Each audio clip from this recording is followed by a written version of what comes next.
Morning. Welcome, everybody, to the Aliyah day. Great to see everybody on this second day of the week, Yom Sheni, otherwise known as a Monday. A lot of people are getting their work week started off and all of that kind of good stuff, but I'm glad that you're with me. It is a joy to be with you.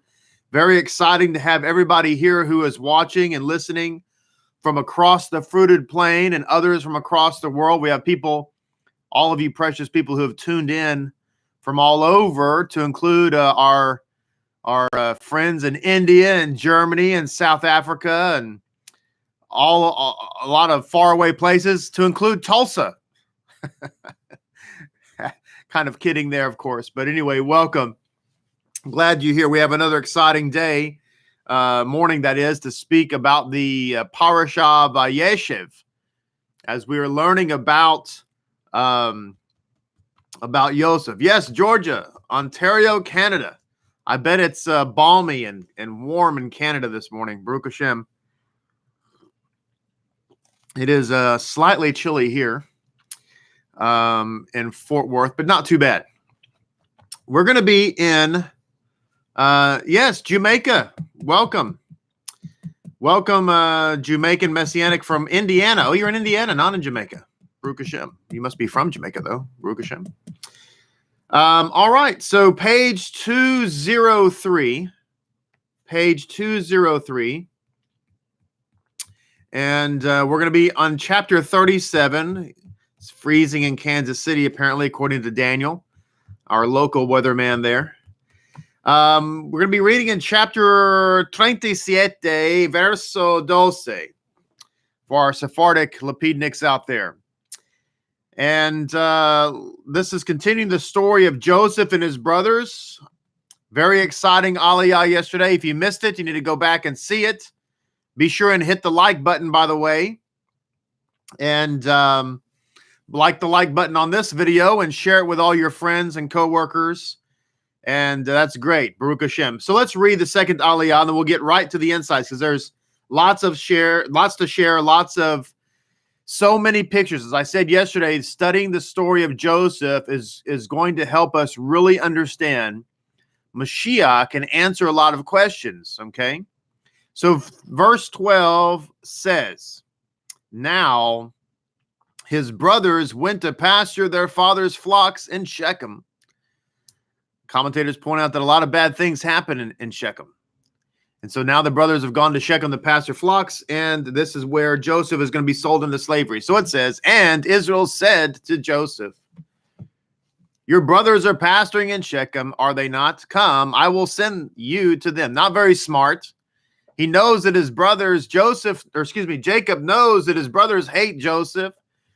So if you have a situation here where the father is intentionally sending his son into a precarious situation. If we pay close attention, we'll notice that this is another precedent, another pattern. Let me just say something that I learned many years ago from a teacher that helped me, really kind of ignited my soul to do what I'm doing today. This happened about 25 or 24 years ago, something like that. But he had something he would constantly say. He would say, when the pattern is right, the glory falls. That you have to follow the pattern was the point, that you follow the pattern of God. There has to be a pattern, okay? And people get into a lot of trouble, I think, theologically, because we see the pattern of God and then we ignore it, okay? But anyway, it says here there's a pattern that the father sent the son intentionally into a dangerous situation. At the hands of who? Of the Edomites? Of the Egyptians? Of the pagans? No, at the hands of his sons. So the father sent the Redeemer into a precarious situation of his sons. The stone the builders rejected. So it says, he said to him, "Here I am." And he said to him, go now, look into the welfare of your brothers and the welfare of the flock, and bring me back word. So he sent him from the depths of Hebron, and he arrived in Shechem. It says a man discovered him, and behold. Now the man here is understood on a literal sense to be a man that he just ran into. But Rashi brings down this man is actually Gabriel, the angel Gabriel. So now we have God who has sent an angel to make sure that the brother Yosef finds his other brothers. Why? Because he knows that the brothers want to kill him. So now we have a precedent where God is intentionally making sure that Yosef meets his doom at the hands of his brothers. Now, all of you are extremely intelligent people. Otherwise, you wouldn't be here. Just kidding. But seriously, y'all are all very, very, very intelligent people. You can already start figuring it out. You're seeing it. So the man discovered, and behold, he was blundering in the field. And the man asked him, saying, what do you seek? And he said, my brothers do I seek. Tell me, please, where are they pasturing? The man said, they have journeyed on from here, for I heard them saying, let us go to Dothan. So Joseph went after his brothers and found them at Dothan. And they saw him from afar, and when he had not yet approached them, they considered against to kill him. And they said to another, look, that dreamer is coming. That dreamer is coming. They hated his dreams. They hated his vision. They hated his message. They hated what he had to say. I want to emphasize something that I really spent a lot of time emphasizing yesterday, was that the brothers were jealous. They were envious of Joseph. They were adamant. As I said yesterday, I quoted from one of the commentaries here that says that the brothers were unequivocal in their opinion that Joseph was 100% never going to be their ruler. They were 100% never going to bow to him. I want you to understand how significant that is, that the brothers were 100%. There was absolutely no doubt whatsoever in their collective minds. They had all ruled together unanimously that that Joseph, Freudian slip there, was not the guy, 100%. No question. And so I just want to ask, because I've forgotten, who was it they bowed to in Egypt? I forgot. Who was that? Oh, it was the brother they unanimously said wasn't going to be the guy. So it says they saw him from afar. They hated him. Why? They said, look, that dreamer is coming. So now come and let us kill him and throw him into one of the pits, and we will say a wild beast devoured him. Then we shall see what will become of his dreams. Just like they said, if this guy is the Mashiach, let him come down off the crucifixion stake and save himself. Well, let's see what becomes of his dreams. Let's take him to the crucifixion, if you will, and murder him, and we'll see what happens to his dreams there. You can't be the Mashiach if you die. Your dreams won't come true if you die. That's what the brothers said. The brothers said, you're not going to be able to have your dreams come to fruition if you're dead, can you? I mean, this is the same playbook. How did the brothers want to get rid of Joseph? They want to kill him. Why? So that his dream wouldn't come true. So Yeshua shows up and he has a dream. He was the first one to have the I got a dream speech. And he shares his dream. And the brothers said, you know, the one way to stop this guy's dreams is to kill him. They didn't realize, the brothers did not realize that, number one, this was part of God's plan, to the extent that God set it up. And they didn't realize, number two, that trying to kill Joseph, or in fact killing him, because they in fact did kill him, at least in the metaphysical sense, that all of that was necessary, as we're going to find out here shortly. It was necessary in order to fulfill the covenant of Abraham. Yes, that's true. And thirdly, they did not realize that when they rejected this brother and wanted to put him to death, they did not realize that that was all necessary in order to effect their redemption, i.e. salvation. It's very, very, very interesting outlook here. And so just like with Yeshua, everybody agreed. We are 100% unanimous. This isn't the guy. He's got a dream. So what we're going to do is we're going to kill him. And we didn't realize at the time that it was actually God who sent him, number one. It was God who set it up, number two. And number three, the very fact that we killed him was necessary to A, affect the covenant of Abraham, to cause it to come to pass, and B, to bring about our Yeshua.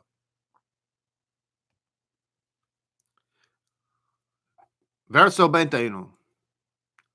Reuben heard, and he rescued him from their hand, and he said, we will not strike him mortally. And Reuben said to them, shed no blood, throw him into the pit in the wilderness, but lay no hand on him, intending to rescue him from their hand, to return him to his father. So Reuben didn't want to kill him. He was wanting to bring him back to the father. So there was a remnant there. It's another spiritual picture. There's always been a remnant who did not want to murder the brother. Now, I want to get to some insights here. That's the end of the reading, by the way. Something that I just said was talking about the fulfillment of the covenant. I want to go ahead and read this now from the Kehol Tumash. The Kehol Tumash. And so it says, your brothers are pasturing in Shechem. Come, I will send you to them to check up on them. So the question is presented here by the Kehol Tumash in the insights. Why? Why would Yaakov, who loved Yosef more than all of his other children, send him alone to his brothers who hated him? Hello? Can you all see the picture here? I'm not talking about the video. Why would Yosef, let's put it this way. Why would the father, why would the father who loved his son more than anybody intentionally send him to brothers that he knew would hate him and he knew would reject him? What would be the purpose of doing such a thing? Why would Hashem send the Mashiach to people that he knew would hate him and that he knew would reject him? As I said yesterday, the myth that exists in Judaism today and the myth that exists amongst those who aren't or didn't grow up Jewish and aren't Jewish yet, but they believe everything they see on Facebook. The myth is that when Messiah comes, that all of Judaism is going to be just super excited. And as I pointed out yesterday, what a lot of people don't realize is that, there's a lot of denominations within Yiddishkeit. If it turned out, for instance, it's not, trust me, but if it turned out that Rebbe Schneerson of Chabad, of blessed memory, who's passed away now, if it turned out that he was the Mashiach, he isn't, but if it turned out that he was, what do you think the Breslevers would think? What about the guys that wear the big furry hats? What about the Haredi, who utterly reject Chabadniks as crazy messianics? Do you know that's the term they use for them, by the way? Messianics. Yes, that is true. You think they'd be happy? You think they'd be like, oh my gosh, imagine, oh my gosh, look, hey, Ari, come over here for a second. Do you realize our entire sect was wrong? Yay! Look, it actually wasn't us. We were the dummies. It was them. This is fantastic. No, it's not what's going to happen. They would reject him. 100%, just like they rejected Yeshua. But I want to point something out here before I continue this thought. It says Yosef loved, or Slika, Yisrael loved Yosef more than all of his sons, for he was a son of his old age. So he was a son with his father's facial features. As it says, Ben Ik-konim. For he looked identical to him. Ben Ik-konim. Which Ik-konim has the word in there, the son of his old age is like the son of a zaken or whatever, right? An elderly person. But here it means, according to the Midrash Tanchuma, for he looked identical to him. Rabbi Yishmael said the reason he was called Ben Zekonim is because it states Yosef sustained his father and his brothers with his food. Now, Mayam Loez brings down a similar thought about this. Let me just share it with you. Mayam Loez says, furthermore, Jacob studied with Joseph in order to review his Torah knowledge. For this reason, Joseph called him a child of my old age, being Zekunim. In Hebrew, the word Zaken usually denotes an old man, but the word can also mean a sage or a scholar. Therefore, the expression bin Zekunim can therefore be interpreted to mean a son of scholarship. He was a Torah scholar in his own right. He also helped his father retain his scholarship. Whenever his father forgot something, Joseph would remind him of it. So wait a minute. The brother that's being rejected, one of the things he's known for is his superior knowledge of Torah. And isn't it true that Yeshua was known for his knowledge of Torah to the extent that he would silence the scholars? In other words, they didn't have an answer. His point was so brilliant, they were just dumbfounded. So it says there, the word zikun can also be interpreted as a contraction of ziv ikun, that is the radiance of resemblance, because Joseph was called this because he looked identical or very much like his father. Now, with that said, I want to say that we have a common theme here. That in each case of a son who is suffering on behalf of the people, in each case, they are identical to the father. What do I mean? What I mean is that Isaac he laid his life down to be an atonement for Israel. Yes? Of course, yes. What does it say about Isaac? It says that Isaac looked identical to Abraham. And in this case, we have a situation where Joseph is going to end up suffering on behalf of his brothers and eventually will be their salvation. And yet we have the concept here that Joseph looks identical to Jacob, the father.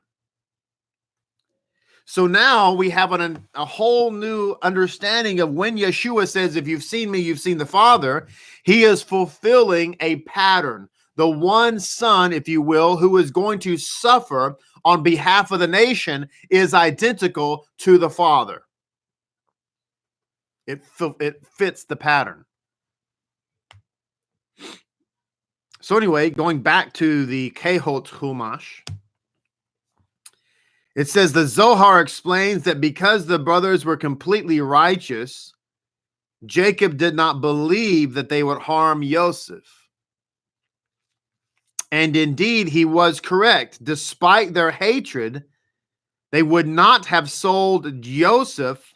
Rather, it was God. Listen to this. Even though the brothers hated Joseph with a passion, they would not have sold him into slavery, it says here, had not God prodded the brothers to sell him. So as to begin the fulfillment of his covenant with Abraham.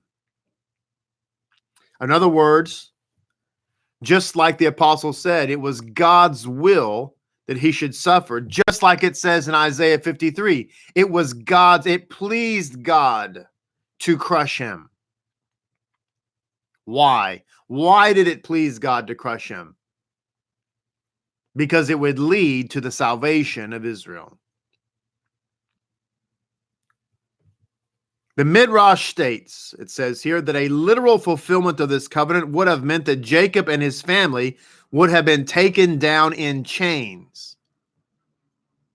Instead, God sent Joseph to Egypt first, thereby ensuring that Jacob and his family would go down to Egypt in a respectable way by the invitation of Pharaoh. Okay, whoa, wait a minute.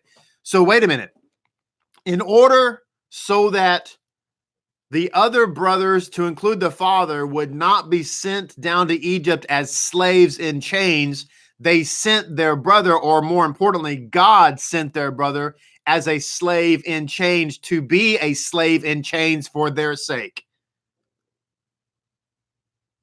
What was meant for them to be a slave in chains in order to fulfill the covenant of Abraham, God put that on Joseph. So that when they made their descent to Egypt, they were invited to do so by Pharaoh, the king, rather than drugged there as Joseph was. Now, this insight continues and it gets even better. It says there was a further reason, it says here, why God wanted Joseph to descend to Egypt specifically in the way in which he did. Now listen to this. This is very important. Hopefully you're still following me. It says, by casting Joseph into the pit and then selling him as a master sells his slave, the brothers took possession of Joseph. Okay, this is so intense right here. Because we know about Yeshua. Let's relate this back to Yeshua. The brothers got together and they decided, if you will, we're going to give Yeshua over to the Romans. We're just going to give him to the Romans, and we're going to say, you do with him what you want to do with him. We're not going to kill him. We're going to suggest what you might do to him. Like, you might crucify him if you think that's good, but we're going to give him to you. But in giving Yeshua to the Romans, just like when they gave Joseph to the pit, and eventually to the slave masters, in giving him away, they took ownership of him. Oh man. By casting Joseph into the pit and then selling him as a master sells his slaves, the brothers took possession of Joseph. Once he became the property of the brothers, he could not subsequently be acquired by Egypt. See, when we gave 30 pieces of silver for Yeshua, we gave 20 pieces of silver for Joseph. But when we gave 30 pieces of silver for Yeshua, we took possession of him, so that when we gave him away, we sent him away, but he still belonged to us. Therefore, he was able to protect us. It says, even after the brothers sold Joseph, their original possession of him remained primary. Consequently, when the Jewish people later followed Joseph to Egypt, they never became completely subjugated to Egypt as other slaves did. On the contrary, Egypt was legally enslaved to the Jewish people. In other words, when we betrayed the brother and gave him to the Romans, Rome became enslaved to us, not the other way around. In other words, it was necessary for us to betray the Messiah and give him to Rome in order to be able to redeem Rome. Just like it was necessary for us to betray Joseph and give him to Egypt in order to be able to redeem Egypt. Crazy, isn't it? This is an example of what the brothers meant for evil, God meant for good. You think you're betraying. You think you've said, you've unequivocally made a decree that this one is not the Messiah. Everybody else has it. They could be the Mashiach. Okay, whatever. It's a little crazy. We'll think about it. But this guy for sure, 100% not the guy. Turns out he is the guy. So let me just make it crystal clear in case it's not. Today, unequivocally, 100% in agreement. Everybody agrees that Yeshua HaMashiach of Nazareth is not the Mashiach. All Jews agree. All Jews have always agreed. Blah, blah, blah, blah, blah. He's definitely not the guy, which means to you and I, he is the guy. And I use the word guy euphemistically, of course. If we follow the pattern. Now, if we ignore the pattern, then why are we even studying the Torah to begin with? What would be the whole point? We should just study the newspaper because it changes daily. So it says here, on the contrary, Egypt was legally enslaved to the Jewish people. When Joseph became officially responsible for the welfare of Egypt, this in effect made all its citizens his property. Whoa, whoa, whoa. It says, let me read that again. When Joseph became officially responsible for the welfare of Egypt, this made all of Egypt his property. So in selling Joseph to the Egyptians, we sold him to the Edomites and Midianites or whatever, and then they eventually end up in Egypt. But follow the pattern here. In selling him to Egypt, allowed him to take possession of Egypt, so that when the redemption came, he would bring Egypt back with him to the brothers, if you will. Just like Mashiach, in betraying Mashiach and selling him to Rome, Mashiach is able to go out into the world and bring the Goyim back to Jerusalem. And had it not been for our betrayal of him, then there would be many Goyim who would not be part of the redemption. This is the whole thing. This is why it is such a tragedy when non-Jews become Jews in Messiah, and then they join the brothers to rebuke or betray Messiah. Did you just understand what I said? The brothers have intentionally, unwittingly betrayed the true Messiah in order that you can come into covenant, and then the Mashiach brings you to Jerusalem, and when you come home to Jerusalem, you decide to join the other 11,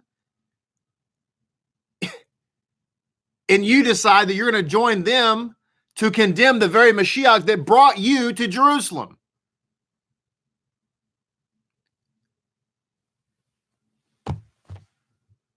It's crazy. So don't ever do that. Because once you do that, you're totally outside the game. You've left the field and you're now running the popcorn machine upstairs. So it says here, thus, as heirs of the tribes who owned Joseph, the Jewish people owned all that Joseph owned. Oh my gosh, it just gets better. Because the Messiah, because Joseph is considered a Mashiach here. In the Midrash, he's referred to as the Savior of the world. So now that Mashiach owns the people that he's redeemed, then that means it's a possession of Klal Yisrael as well. So it says here, to continue this, again, there's so much to share. We're almost out of time this morning, but it keeps getting better. Anyway, it says, to imbue Joseph's sale with this immunizing effect, God arranged for it to occur in the presence of 10 of Joseph's brothers, who constituted a quorum of 10, or that is a congregation, which elicits the divine presence. Because the divine presence attended the sale, it was infused with an energy that transcends the finite world, therefore enabling Joseph and later the Jewish people to transcend Egypt and the spiritual darkness of their exile. Accordingly, it says here, when Joseph finally revealed himself to his brothers, he said, "It is not you that sent me here, but God. And he made me a father to Pharaoh." Joseph meant that the spiritual power invested in him through the cell, which protected him from the subjugation to Egypt, came not from the tribes themselves, but from God, for the divine power that was channeled through their brother's quorum. So Yeshua is saying to us, to the Jewish people, it's not you that sold me to Rome. It's God. And because you decided officially to sell me to Rome, that provided the spiritual protection that you needed in order to endure the exile. Because we betrayed the stone, because the stone that was chosen was rejected by the builders, that very act provided a Yeshua of protection for us. That is the pattern. End of our Aliyah today. There's a lot more to share. We are out of time, but not out of content. Please be sure and like this video and share it with your friends and family. We'll come back tomorrow and hit these concepts and even more things. It's going to blow your mind. I only got to about half of what I had planned today, but well, that's just how we roll sometimes. So shalom and blessings. Thank you so much. God bless you. Have a great, wonderful, and prosperous day.